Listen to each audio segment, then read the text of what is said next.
Je suis content d'être là ce soir à nouveau avec vous. Un bon temps normand et rafraîchissant. Voilà, je vais ouvrir la parole sans plus tarder. Merci pour l'accueil, pour Franck, pour Laurette. Quel beau prénom, Laurette. Ah, c'était... Non. Je ne vais pas le faire quand même. Je suis sûr, il n'y a aucun pasteur qui l'a jamais fait. Et dans une église quand même, pasteur. Mais c'est comme ça. On ouvre la parole de Dieu ensemble. Soyez bénis. En tout cas, je suis heureux d'être là avec vous ce soir. Hier soir, on a mangé des frites. Mon Dieu. Au Royal Frites, c'est ça? Frites Royal. Mon Dieu, des frites comme ça. J'ai du mal à m'endormir. Ben, l'année dernière, j'ai pas mangé des frites comme ça. C'était pas pareil. Voilà. Gloire au Seigneur. 1 Roi 18, 41, nous lisons ceci. 1 Roi 18, 41. Alléluia. Et Élie dit à Akab, monte, mange et bois, car il se fait un bruit qui annonce la pluie.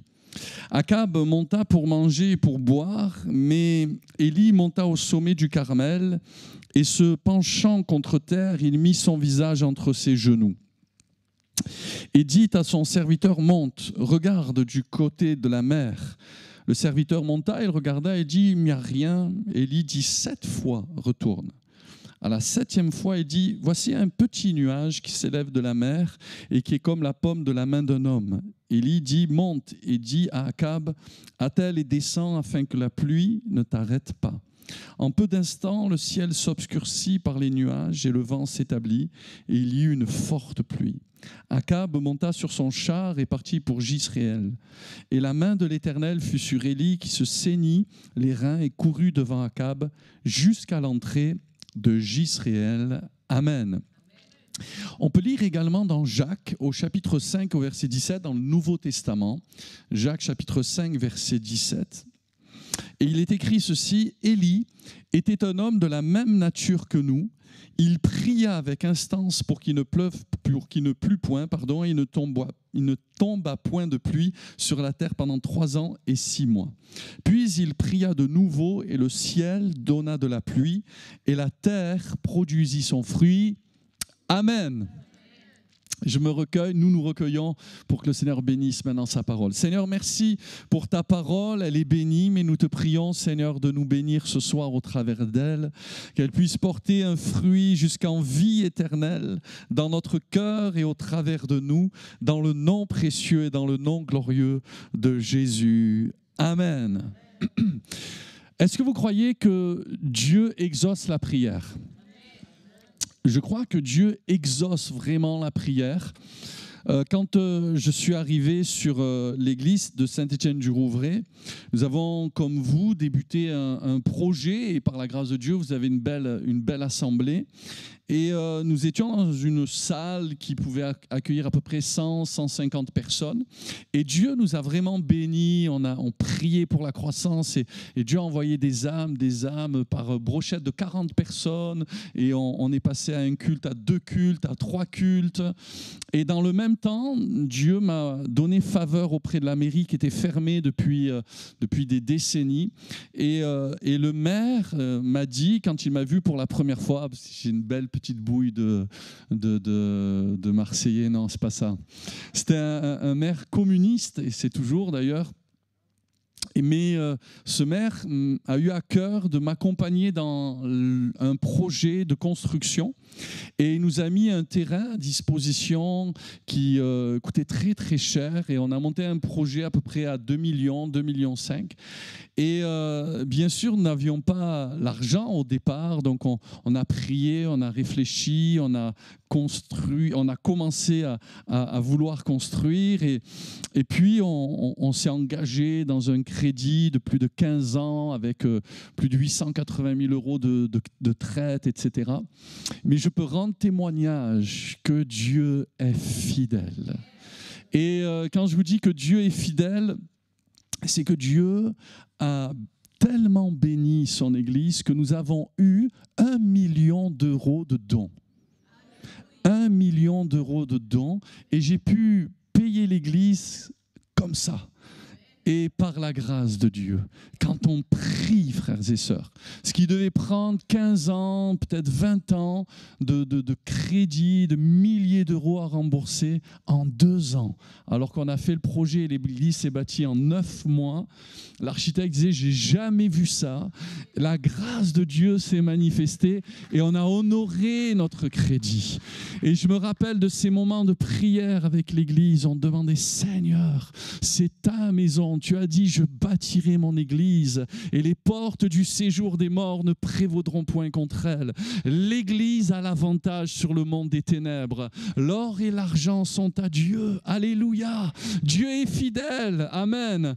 Et quand on suit le Seigneur, il est notre berger. Nous ne manquerons de rien. Amen. David, en vieillissant, dira, j'ai vieilli, j'ai pris de l'âge. Ouais, ça fait bizarre quand on dit que j'ai plus de 20 ans de ministère. Mais c'est vrai, mais je n'ai jamais vu le juste abandonné par le Seigneur et mendier son pain. Dieu est fidèle, Dieu ne nous doit rien. Quand on lui donne notre vie, quand on lui donne notre cœur, il est engagé envers nous et il nous bénit à la hauteur de qui il est. Et il est grand et il est fidèle et il ne dépend ni de qui que ce soit sur cette terre. Ce que sa bouche dit, sa main l'accomplit et il ne te décevra jamais. Alors je crois que Dieu entend la prière. Et ici, nous avons un homme du nom d'Élie, qui était un homme qui a prié son Dieu. Et la Bible dit que c'était un homme, Élie, un homme assez obscur. Élie le Tishbite, on ne sait même pas d'où ça vient, d'où il vient vraiment. Mais Élie, ce que le Nouveau Testament nous rapporte, alors qu'il a vécu des miracles extraordinaires, il a vécu la puissance de Dieu. Avant ici, ce texte où il fera tomber la pluie du ciel, la Bible dit qu'il va faire, avant même tomber le feu du ciel, il y a vraiment une autorité spirituelle sur la vie du prophète Élie. Mais la parole de Dieu prend soin de nous dire ceci, c'est qu'il était un homme de la même nature que nous. Et ça me rassure. Parce que quand on lit l'Écriture, quand on lit la parole de Dieu, qu'on voit des hommes comme Daniel, comme Élie, comme Moïse, on a l'impression que c'était des hommes infatigables, des hommes increvables, des hommes qui touchaient pas terre. Voyez, mais la Bible dit que ces choses-là ont été écrites pour nous servir d'instruction, à nous qui sommes parvenus à la fin des temps. Et ils étaient des hommes de la même nature que nous. Élie était un homme de la même nature que nous, mais Moïse également, le grand Moïse. La Bible dit qu'à un moment donné, alors qu'il priait sur la montagne, et là, il y a aussi un symbole, une image du monde spirituel, c'est que tant et aussi longtemps que nous prions le Maître, que nous prions le Seigneur, nous avons l'avantage. Lorsque nous sommes en communion avec Dieu, les ténèbres, le monde spirituel ne peut pas nous toucher. La Bible dit que celui qui se garde lui-même, le malin ne le touche pas. Nous avons l'avantage sur le diable quand nous sommes fidèles au Seigneur.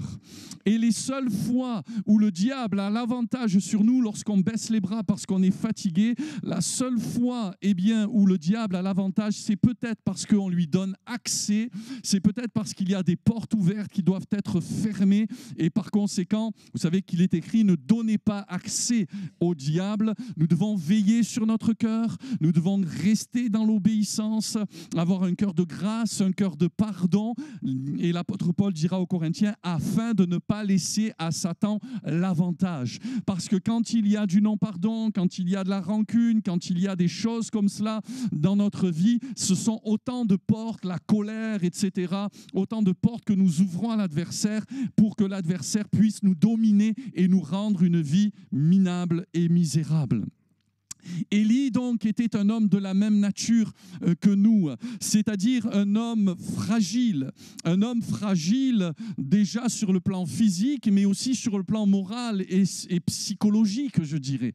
Nous sommes tous limités, nous avons tous des limites, et même des limites pas que physiques, n'est-ce pas? Si nous ne dormons pas bien, si on fait pas la sieste quand on est fatigué, parfois l'humanité nous impose des limites. Même Jésus, dit la parole de Dieu, a dû s'endormir dans le navire à la poupe du coussin. Pourquoi? Parce qu'il était à la fois fils de Dieu, mais aussi fils de l'homme. Donc, notre humanité nous impose des limites, parfois même des limites intellectuelles. On ne sait pas comment résoudre tel ou tel problème.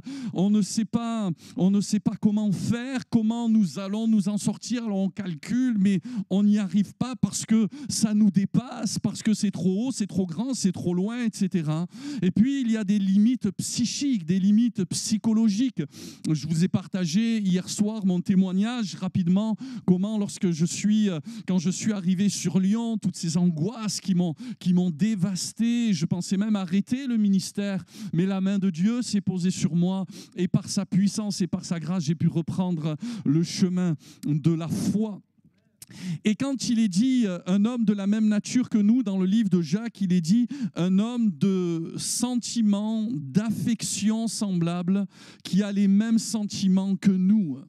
Et voyez-vous, à un moment donné, Élie, la parole de Dieu, cet homme qui a prié, qui a fait descendre le feu, qui a prié pour la pluie, et la pluie est venue, à un moment donné, il est dit que, après ce grand miracle de la pluie qui est descendue parce qu'il a prié avec instance, juste après, il va recevoir une information.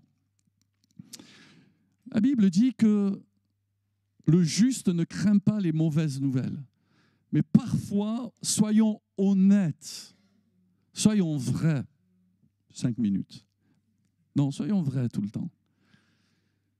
Parfois, il en faut beaucoup moins, ou il ne faut pas grand-chose pour nous casser, pour nous arrêter, pour nous briser, parce qu'on est faible, parce qu'on est fragile.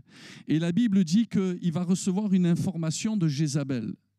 Et quand elle va apprendre ce qu'il a fait à tous les faux prophètes, elle va lui dire, de la même manière, je vais traiter ton sort. Et l'Écriture dit que, voyant cela, Élie va s'enfuir dans le désert. Et là, il va vivre une période de déprime, mais costaud. Lui qui était au sommet, en quelques heures seulement, il va être dans les abîmes. Est-ce que ça ne ressemble pas à notre vie, cela? Est-ce que notre vie, ce n'est pas tantôt en haut, tantôt en bas? Alors que la Bible dit quand même, et ça m'interpelle, que Dieu veut faire de nous la tête et non la queue. Et il est même dit que Dieu veut que l'on soit toujours en haut. Toujours en haut. Tu seras toujours en haut. Mais voilà. Il y a notre nature humaine, il y a notre fragilité psychique, psychologique, il y a nos sentiments, nos émotions qui parfois nous submergent. Vous voyez, j'aime bien prendre cette image. Jésus est avec nous dans le bateau, il est avec nous dans la barque, mais quand la tempête s'est levée, il est dit que la barque se remplissait d'eau. Ce n'est pas parce que Jésus est avec nous dans la barque que nous devenons imperméables, que nous devenons insubmersibles, que nous devenons insensibles. Bien-aimés, si demain vous apprenez que vous avez un cancer, croyez-moi, qu'il sera tout à fait normal d'avoir une réaction de crainte sur le moment, bien entendu. Et la Bible dit que Élie, quand il va entendre cela, quand cette parole va venir résonner à ses oreilles, il va s'enfuir et il va dire pour lui, 1 Roi 19, verset 4, il alla dans le désert où après une journée de marche, il s'assit sous un genêt et demanda la mort. Après avoir demandé le feu du ciel, la gloire de Dieu se manifester, il va demander la mort en disant « c'est assez ». J'en ai marre, j'en peux plus, je démissionne, j'arrête.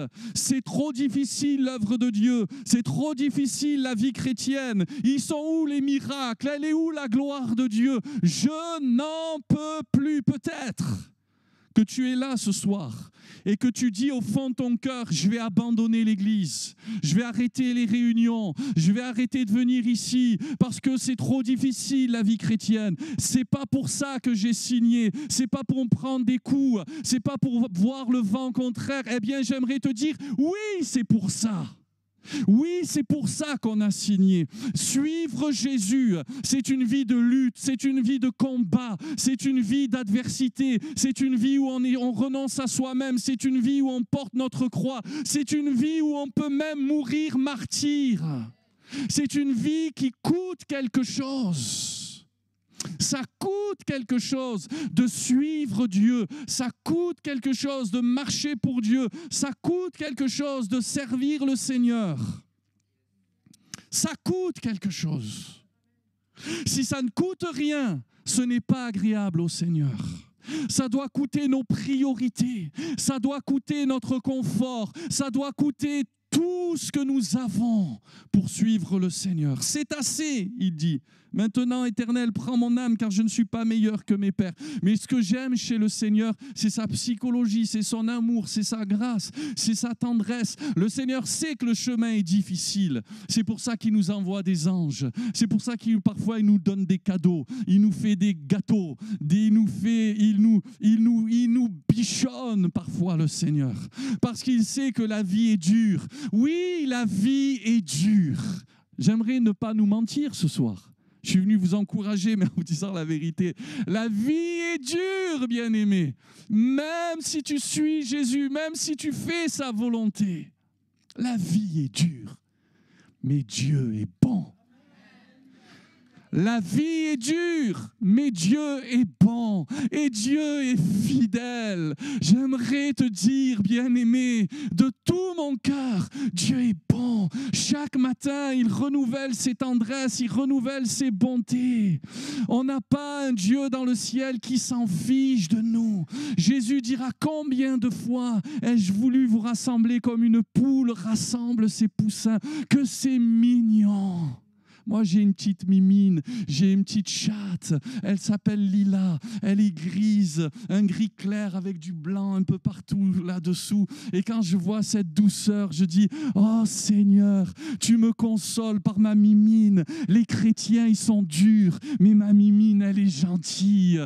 Et je sens qu'au travers de ma mimine, tu me fais du bien, Seigneur. Tu vois un tel, il ne m'a pas dit bonjour, Seigneur, mais ma mimine, elle vient me dire bonjour. Alléluia, alléluia. Et même si on t'a pas dit bonjour, c'est pas grave. Toi va dire bonjour. Alléluia. Oh. Des hommes de la même nature que nous. Est-ce que ça te parle? J'en ai marre. J'en ai ras-le-bol. J'en peux plus. Quelqu'un a dit, on n'a pas le droit de baisser les bras, sauf pour retrousser nos manches. Continue. Jusqu'où, pasteur? Eh bien, comme Jésus a dit, je ne te dis pas jusqu'à 7 fois, mais jusqu'à 70 fois 7 fois. Jusqu'au bout et toujours. Jusqu'au bout. Garde la foi. C'est possible. Prends pour modèle ces hommes de Dieu de l'Écriture, comme l'apôtre Paul qui dira, j'ai combattu le bon combat de la foi. J'ai gardé la foi, j'ai achevé la course et désormais la couronne de justice m'est réservée. Cours jusqu'au bout, sers le Seigneur, engage-toi, tu ne le regretteras jamais. Alléluia! Élie était un homme de la même nature dans un contexte difficile. Un contexte difficile. C'était une période de sécheresse. C'était une période de famine. C'était une période creuse. Il est dit dans 1 Roi chapitre 17, verset 1, Élie le Tishbite, l'un des habitants de Galaad, dit à Akab, « L'Éternel est vivant, le Dieu d'Israël dont je suis le serviteur. Il n'y aura ces années ni rosée ni pluie, sinon à ma parole. » Alléluia. Des années de sécheresse sèche. Des années difficiles. Moi, je suis né en 1976. Comme ça, vous allez savoir exactement mon âge. 47 ans pour ceux qui ne sont pas bons en maths. Enfin, à ce point, je ne sais pas. Et plus pour longtemps, d'ailleurs. Mais c'était une année de sécheresse en France. Et je suis né en 1976. La version Darby dit, concernant ce texte, Élie, le Tishbite d'entre les habitants de Galaad, je vous le lis, dit à Akab, « L'Éternel, le Dieu d'Israël, devant qui je me tiens ?»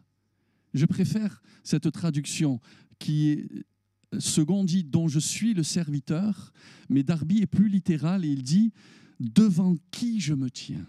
Je me tiens devant Dieu. Amen. Même si c'est la sécheresse, je me tiens devant Dieu.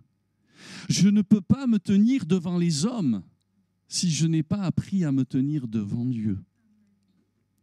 Et quand je me tiens devant Dieu, Dieu me parle, Dieu me bénit, Dieu me communique des choses. Il me montre, il me révèle le surnaturel. Et parce que je me tiens devant Dieu, parce qu'il est vivant le Seigneur. Amen. Et quand on le réalise, qu'il est là avec nous, à côté de nous, quand on a conscience de sa présence, alors on est prêt comme David. Vous remarquerez que quand il a couru vers Goliath à plusieurs reprises dans 1 Samuel 17, il sera dit qu'il dira « L'Éternel est vivant ». L'Éternel est vivant. Il est vivant, amen. Il était mort, mais il est vivant. Il était mort parce que Jésus est mort, mais il est ressuscité le 3e jour et il est vivant. Et il dira, il n'y aura ces années-ci, ni rosée, ni pluie, sinon à ma parole. Quelle autorité également nous avons quand nous apprenons à nous tenir devant le Seigneur. Malgré ce contexte de sécheresse, la sécheresse entraîne, à cause de manque de récolte, entraîne naturellement la famine, entraîne naturellement la pénurie, il n'y a plus rien à manger, les prix augmentent, la vie devient difficile. Et les famines ne sont pas que matérielles, il y a parfois des famines spirituelles. N'est-il pas écrit, c'est l'apôtre Pierre qui le dira, « Repentez-vous et convertissez-vous donc, afin que des temps de rafraîchissement viennent de la part du Seigneur. » Combien n'avons-nous pas besoin, bien souvent, dans nos âmes, dans nos cœurs, de rafraîchissement? Est-ce que parfois on ne se sent pas sec? Est-ce que notre âme même n'est pas assoiffée, desséchée? C'est David qui le dira dans le désert de Juda, « Mon âme a soif de toi ». Il ressentait sa sécheresse spirituelle. Ils sont où, Seigneur, ces temps de fraîcheur où mon âme respirait le bonheur, la joie? Aujourd'hui, c'est sec. Je prie, c'est aride, ça coule pas, Seigneur. Et il y a parfois des saisons dans notre vie, des moments dans notre vie, des périodes qui semblent s'installer où c'est sec, où c'est dur, où c'est aride et on a faim. On a faim. Il est dit également dans la parole, j'enverrai la faim et la soif d'entendre la parole de l'Éternel.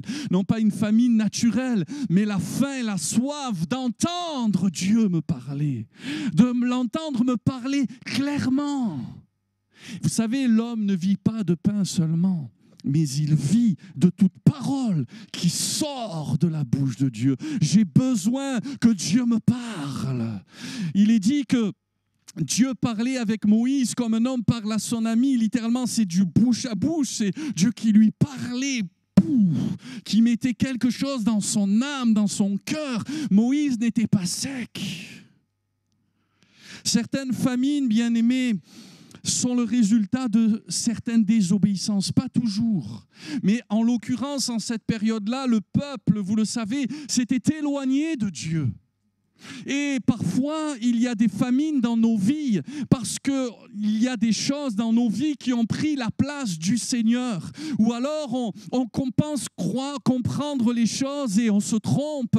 On a des fausses croyances qui font qu'on s'éloigne du Seigneur. Et du coup, on n'est plus bien positionné ou on vit dans l'incrédulité, dans le doute, et on a le parapluie qui est là. Et puis les autres sont bénis, les autres sont arrosés, les autres se font du bien, les autres sont enrichis. Et puis moi, je vis une sécheresse parce qu'il y a un parapluie qui est là, qui empêche la bénédiction de tomber sur ma vie. Et il y a des famines qui sont le résultat de notre désobéissance. Parfois, on pense faire bien pour le Seigneur. Parfois, on pense servir le Seigneur. Et on se trompe. Et je pense ici à cette famine qui a duré 3 ans dans la période de David, alors que David était arrivé au trône. David était là, Goliath était loin derrière, Saül était décédé sur le champ de bataille à cause de sa désobéissance. David a une onction, David est béni, David est à la place où il doit être, mais il y a une sécheresse qui est là, il y a une famine qui est là. Et la Bible dit ceci, vous savez, c'est bien de lire la Bible, parce que la Bible, ça ouvre notre intelligence, ça ouvre notre compréhension des circonstances ici-bas pour en faire une lecture spirituelle. Et j'espère que Dieu peut nous parler comme à des hommes spirituels et pas comme à des hommes charnels, parce que l'homme psychique charnel ne reçoit pas les choses spirituelles, les choses de Dieu. Et parfois, on a une lecture toute humaine. Et il faut lire la parole de Dieu pour comprendre que parfois, certaines situations dans nos vies ont des sources spirituelles. Et alors, il est dit dans 2 Samuel 21:1, du temps de David, un bon roi. Mais David récolte les mauvais fruits de Saül. Il eut une famine qui dura 3 ans. David chercha la face de l'Éternel dans cette sécheresse. Et ce soir, on est là et on cherche la face de Dieu. Et si je prenais avec vous, je n'ai pas le temps, mais si nous prenions avec pasteur Franck le temps, je suis sûr que si je prends le temps avec vous, nous prenons le temps avec vous, vous avez besoin que des choses changent. De consulter Dieu, de consulter l'Éternel, pour vivre vraiment la joie, le bonheur. Oui, le bonheur et la grâce m'accompagneront. Est-ce que tu peux le dire? Non, mais pas vite là. Parce que souvent, on dit oui, amen, alléluia, mais on ne le vit pas. On ne le vit plus. Et Dieu va lui parler. Dieu parle. Dieu parle. Il va dire, c'est à cause de Saül et de sa maison sanguinaire. C'est parce qu'il a fait périr les Gabaonites dans son zèle excessif. Et Dieu va demander que David répare les torts que Saül avait causés en cette époque. Peut-être que ton contexte familial, ton contexte scolaire, ton contexte professionnel, ton contexte ecclésial, c'est peut-être dur en ce moment. Tu rames. Et c'est difficile. J'aimerais te dire que les choses peuvent changer. Ce soir, on va prier pour que le ciel s'ouvre et que la pluie descende. Et la parole de Dieu nous dit que il va parler à son serviteur et il va se mettre en prière. Moi, je crois à la puissance de la prière. Il sera dit dans 1 Roi 18:42, Akab monta pour manger et pour boire, mais Élie monta au sommet du Carmel. Et le mot Carmel, littéralement, signifie campagne fertile, grand jardin. Et se penchant contre terre, il mit son visage entre ses genoux. Il va se mettre en prière. Et vous savez, la prière, c'est un jardin. La prière rend notre vie chrétienne fertile. Elle change nos famines en terrain fertile. Un homme, une femme qui prie, c'est quelqu'un qui a une vie intérieure fertile et bénie. Et là, il va entrer dans un combat, dans une guerre contre lui-même, parce que la chair n'aime pas la prière. Un frère hier il me disait « c'est dur quand je prie, il y a le sommeil, il y a toutes ces choses-là. » Vous savez, ce n'est pas la quantité qui compte, c'est la qualité. Il faut, quand Jésus dit « tu entres dans… » Après, ça ne veut pas dire qu'il faut faire la prière fast-food.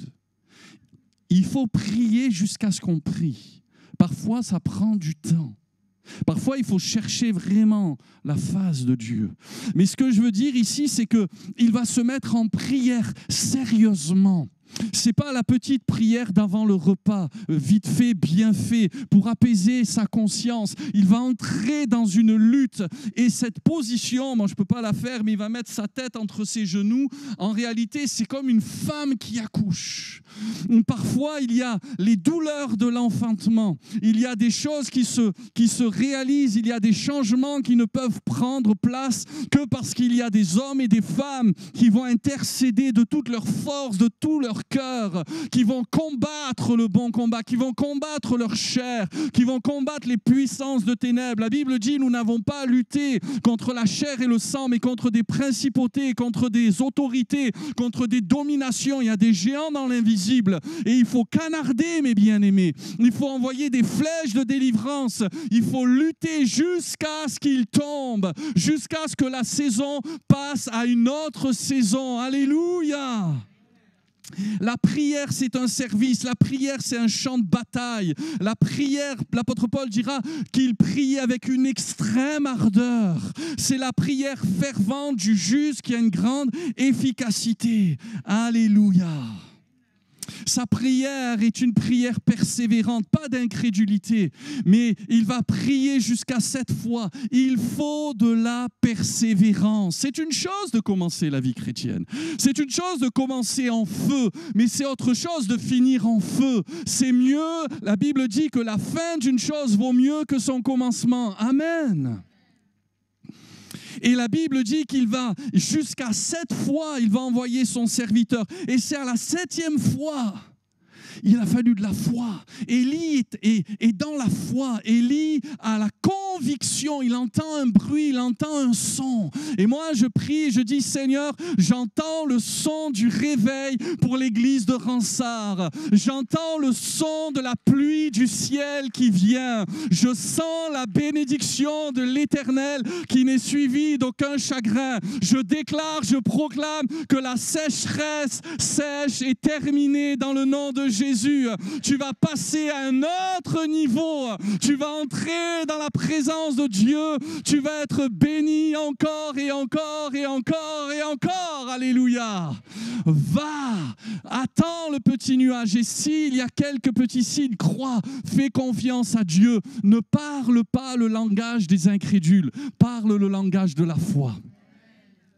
Si Naaman s'était arrêté la 5e fois, alors qu'il devait se plonger 7 fois dans les eaux du Jourdain, il n'aurait pas été guéri. Il devait aller le serviteur 7 fois. Il devait obéir. Alléluia. Continue d'obéir. Continue de prier. Ne te relâche pas dans l'intercession, dans la prière de la foi. Parce que quand tu le fais, tu permets à l'adversaire de prendre le dessus sur ta famille, sur ton environnement, sur ta vie. Les premiers chrétiens persévéraient dans la prière. Avant la pluie de la Pentecôte, il est dit qu'ils étaient là dans la chambre haute, tous d'un commun accord, persévérer dans la prière. C'est avant la Pentecôte. Ils vont recevoir la Pentecôte. Ils vont recevoir la pluie du ciel. Ils vont être inondés. Il va y avoir la puissance de Dieu qui va descendre sur eux. Mais voyez-vous, après la Pentecôte, ils continuent à persévérer dans la prière. Et le problème, nous, parfois, c'est qu'avant la bénédiction, on prie. Quand on se convertit, on était dans la galère. Alors on priait, on venait à toutes les réunions, et puis Dieu commence à nous bénir. On se marie, on a un bon travail, et puis on commence à voir que finalement, la vie chrétienne, c'est des combats quand même. Et puis on se relâche dans la prière. Non, avant et après la bénédiction, continue.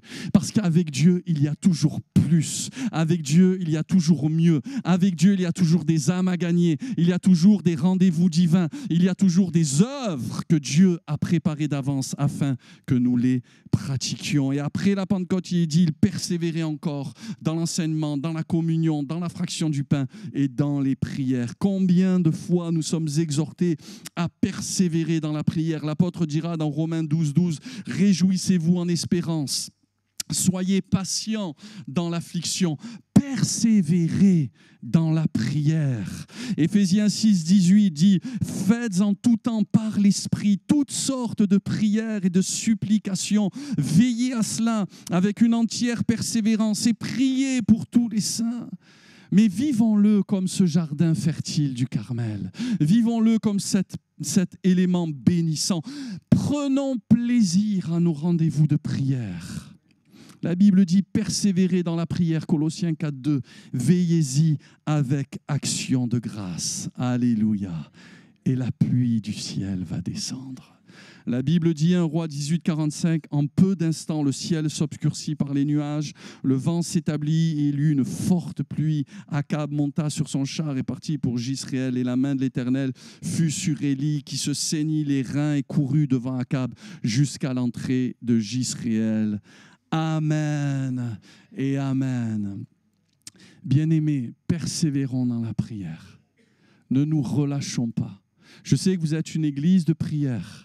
Mais je sais que Dieu vous appelle à continuer à persévérer, à retrousser les manches et à combattre. Et si vous passez un moment difficile, ne vous découragez pas. Ne laissez pas le découragement vous arrêter, vous mettre de côté. Battez-vous contre vous-même, pas contre le contexte.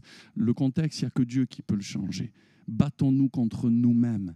Notre première guerre, notre plus grande guerre, elle est contre soi. Quand on a remporté la guerre contre soi, on a remporté toutes les autres guerres. Vous savez, c'est ce que Dieu nous demande, de combattre le bon combat de la foi. Et le bon combat de la foi, c'est quoi? C'est laisser Dieu combattre nos combats. C'est Dieu qui combat pour nous. C'est tout un message que j'ai prêché par ailleurs. C'est Dieu qui combat pour nous. Quand c'est Dieu qui combat pour nous, on est assuré de ne jamais perdre une bataille. C'est quand nous voulons régler les affaires par nous-mêmes qu'on se prend les pieds dans le tapis, qu'on fait des bêtises. Ça ne veut pas dire qu'il ne faut rien faire, rien dire, mais il faut surtout être dans la foi et faire confiance à Dieu. Retrouve le chemin, pas de la prière, mais de la communion avec Dieu. Parce qu'on peut prier, Seigneur, mais est-ce qu'on a une communion avec Dieu? Est-ce que Dieu t'a parlé? Est-ce que Dieu te rafraîchit? Est-ce que tu es rafraîchi et rafraîchissant? Dernièrement, il y a une sœur de notre assemblée qui est connectée, je le crois. Elle me dit, Yvan, tu es rafraîchissant. Quand tu passes à côté de nous, tu nous rafraîchis. C'est bien, c'est gentil. Mais en fait, c'est parce que je venais des vacances. Un pasteur, un mois en vacances, il revient, il est rafraîchi. Et puis, au bout d'un mois de travail, il est défraîchi. Mais quand on connaît le lieu secret, quand on a des rendez-vous avec papa, c'est là qu'on est rafraîchi. C'est là. Est-ce que ta prière, c'était le titre de mon message, la prière qui fait tomber la pluie? Est-ce que mes prières, tes prières, amènent un changement chez toi et autour de toi? Bien-aimé, on a un pouvoir. On a un pouvoir. Sinon, à ma parole, on a une autorité spirituelle. Mais est-ce que nous l'exerçons? Est-ce que nous l'appliquons vraiment? Croyons, vivons, triomphons, combattons et allons de l'avant pour la seule et unique gloire du Seigneur. Et si vous êtes d'accord, on peut dire un grand Amen au Seigneur. Alléluia. Alléluia. On va se mettre debout dans la présence de Dieu. Ah, Seigneur, nous voulons te prier ce soir. Nous sommes là, Seigneur, réunis, Seigneur, parce que nous savons que la prière est efficace. Et Seigneur, je sais que les hommes, les femmes, les jeunes, les moins jeunes qui sont là, Seigneur, ils ont compris cela. Mais Seigneur, parfois on a besoin de piqûres de rappel. On a besoin, Seigneur, que tu nous parles encore à nouveau pour nous encourager à ne pas baisser les bras, à ne pas nous laisser conditionner par les circonstances, par les contextes, par la sécheresse. Et j'aimerais dire à quelqu'un peut-être plus prophétiquement ce soir, eh bien que tu ne mourras pas dans ton désert, que tu ne mourras pas dans ta sécheresse et que Dieu voit que ton âme est en souffrance, que ton âme est assoiffée. Et comme David, tu pries dans le secret et tu dis, mais Seigneur, je ressens plus rien, je ressens plus ton amour, je ressens plus ta présence, je me sens complètement desséché. Mon âme a soif de Dieu. Quand irai-je et paraîtrai-je devant sa face? Eh bien, ce soir, le Seigneur te dit qu'il va te rafraîchir, mais il t'appelle à te repentir de tes péchés. Tu as laissé en toi entrer des choses qui ont créé cette famine dans ton âme et dans ton cœur. Et le Seigneur ne te demande pas de faire des choses. Le Seigneur te demande de reconnaître cette chose et que tu puisses rentrer en toi-même comme ce fils prodigue et dire, mais je suis ici et je meurs de faim. Je veux me lever. C'est assez d'avoir séjourné dans ce désert. Je veux chercher la face de Dieu. Je veux comprendre pourquoi je suis si sec, si sèche. Pourquoi mes prières ne marchent plus. Pourquoi c'est devenu dur, Seigneur. Eh bien, repens-toi ce soir. C'est pas de le dire, mais de le vivre. Change ce soir et dis, je veux un changement. C'est assez de cette dépression. C'est assez de ce découragement, c'est assez de ces craintes qui m'assaillent la nuit, c'est assez de ces pensées négatives, c'est assez de ce moral à zéro. J'en ai assez, je vais aller vers mon papa, vers qui il y a du pain en abondance, il y a de la joie dans la maison de Dieu, il y a du bonheur dans la maison de Dieu, il y a la vie en abondance dans la présence de Dieu. Il y a une vie extraordinaire pour les brebis du Seigneur. Alléluia. Il y a une vie en abondance. Une vie en abondance. Élevons nos voix, frères et sœurs, dans la présence de Dieu. Élevons nos voix dans la présence de Dieu. Et combat pour ta famille. Combat pour ta vie. Combat pour ton église. Combat pour tes serviteurs. Combat pour les pasteurs. Dans le nom de Jésus. Dans le nom de Jésus, ne combat pas la chair et le sang. Arrête ça. Et combat contre le diable. Combat contre les forces infernales. Elles sont invisibles, mais elles sont réelles. Et dans le nom de Jésus, Dieu te renouvelle ce soir. Dieu ranime la flamme de la passion pour la prière, pour ce jardin fertile. Alléluia, nous voulons monter sur le Carmel, Seigneur. Alléluia, et dans notre lieu secret, à nouveau, Seigneur, combattre. Alléluia, jusqu'à ce que je sorte de cette saison sèche et que j'entre dans la saison fertile. La Bible nous dit que en cette période, il y avait des faux dieux, il y avait les Baals, les Astartés, des dieux de sensualité, des dieux de sexualité, des dieux de fertilité, de la pluie, mais des faux dieux. Nous sommes dans une génération où il y a beaucoup de mensonges, beaucoup de tromperies, beaucoup d'erreurs, même de séduction spirituelle, de pseudo-spiritualité. Et nous devons veiller, prendre garde pour être des hommes de la parole, mais aussi des hommes de parole, des hommes vrais, des femmes vraies, des hommes de Dieu, des femmes de Dieu qui se tiennent dans la parole et qui deviennent des hommes et des femmes de parole. Beaucoup de gens gens à cette époque-là se trompaient eux-mêmes, le peuple se trompait lui-même. Il vivait une sécheresse profonde parce qu'il y avait de l'erreur qui était là. Seigneur, je prie s'il y a des mensonges, s'il y a des erreurs qui se sont emparés des esprits, le diable, c'est le père du mensonge. Libère ce soir, délie ce soir, libère les captifs, libère les mensonges, que ta vérité, Seigneur, triomphe. Bien-aimé, vis dans l'amour, vis dans la grâce, vis dans l'amour et la grâce, et tu vivras une vie bénie. Alléluia.